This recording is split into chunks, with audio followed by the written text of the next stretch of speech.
Assalamualaikum warahmatullahi wabarakatuh. Apa kabar semuanya? Alhamdulillah, saat video ini saya buat, kita sedang berada di penghujung bulan Ramadan, ya. Alhamdulillah. Nah, saat ini saya sedang ditemani oleh dua anak saya, ya, yang lain masih tertidur. Ini Fatih, ini Zakir. Alhamdulillah. Kami baru saja selesai melaksanakan sholat subuh berjamaah. Oh ya, ngomong-ngomong tentang Idul Fitri, sekedar berbagi ini ya, bahwa Idul Fitri ini salah satu hari raya yang dimiliki oleh umat Islam. Ada dua hari raya, ya, itu sifatnya tahunan, dan satu hari raya sifatnya mingguan. Yang dua hari raya tahunan itu Idul Fitri dan Idul Adha. Yang mingguan itu hari Jumat. Nah, itu hari raya. Sedikit mengenai pengertian Idul Fitri ya. Idul Fitri itu nama menggambarkan suasana hari raya ya. Jadi istilah untuk menggambarkan suasana hari raya setelah melewati Ramadan masuk ke tanggal 1 Syawal. Id itu artinya hari raya ya. Id sendiri, Id itu hari raya. Idul Adha itu idnya juga idul hari raya artinya. Fitri itu artinya berbuka sebetulnya. Ada beberapa akar kata yang sama diambil dari faktoro atau al-fitri ini. Ada fitroh ya, itu kesucian, atau fitrahnya, naluri aslinya gitu ya. Ada fatoro, itu artinya menciptakan. Nah, Idul Fitri itu artinya hari raya untuk merayakan Al-Fitri, berbuka ya, berbuka dari selama sebulan sebelumnya. Di hari yang sama itu tidak boleh makan minum subuh sampai maghrib. Nah, di tanggal 1 Syawal itu berbuka, bahkan diharamkan kalau berpuasa ya, begitu. Jadi Idul Fitri itu hari raya untuk berbuka dari masa puasa, masa saum selama 1 bulan.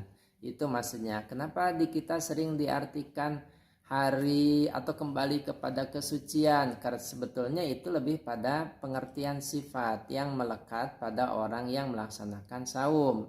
Karena saum itu dalam riwayat disebutkan akan diampuni ya, man shoma ramadhana imanan wa ihtisaban ghufira lahu ma taqaddama min dhanbi.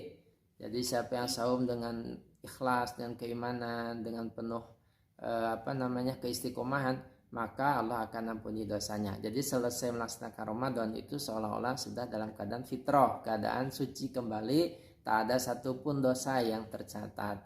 Makanya tanggal 1 Syawal seolah-olah semua terlahir dalam keadaan suci bersih. Disebutlah istilah lainnya kembali kepada kesucian. Ada juga yang mengartikan kemenangan.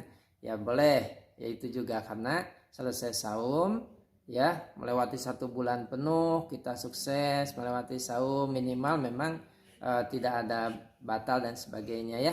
Nah, itu juga insya Allah disebut sebagai kemenangan. Idul Fitri ini sebetulnya melekat pada orang yang melaksanakan saum ya. Di situ ada kebahagiaan, di situ ada kegembiraan, di situ ada suasana yang luar biasa. Itu tentu saja bagi mereka yang melaksanakan ibadah saum.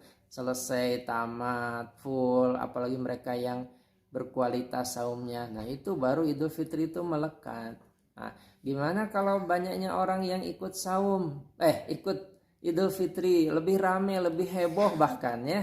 Padahal tidak puasa, padahal tidak saum. Nah, mungkin bagi mereka lebih cocok disebut sebagai lebaran saja. Ya, sebagai lebaran saja.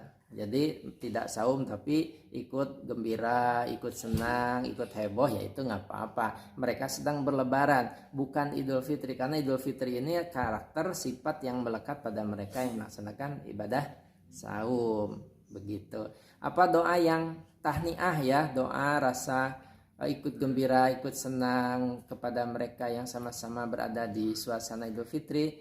Nah, itu walaupun bukan dari Rasulullah, ini satu redaksi yang sudah populer insyaallah, dan ini juga dianjurkan oleh para ulama.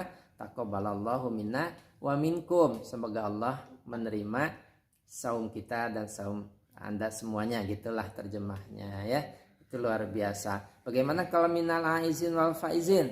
Minal aizin wal faizin itu sebetulnya lebih pada safaan. Minal aizin, orang-orang yang sedang Id gitu ya. Wal faizin, dan orang yang sedang bahagia, gembira, senang begitu. Itu bisa jadi safaan, mungkin juga yang dimaksud doa. Tapi kalau doa yang lebih spesifik itu tadi taqabbalallahu minna wa minkum, saat kita bertemu dengan orang-orang di hari raya di Idul Fitri, sampaikan itu pada siapapun ya. Jawab amin, cukup jawab dengan amin saja, atau misalnya wa taqabbalallahu minkum boleh ya, tapi yang paling simpel cukup amin saja ya. Ada juga yang mengatakan siyamana wa siyamakum, itu kan menspesifikkan ibadah terkhusus Ramadan ya. Nah, tapi kalau dengan taqabbalallahu minna minkum itu sudah umum sifatnya. Itu saja mungkin. Terima kasih. Saya sudah ditemani oleh anak-anak ini. Alhamdulillah. Mohon doanya semoga mereka soleh semuanya. Assalamualaikum warahmatullahi wabarakatuh.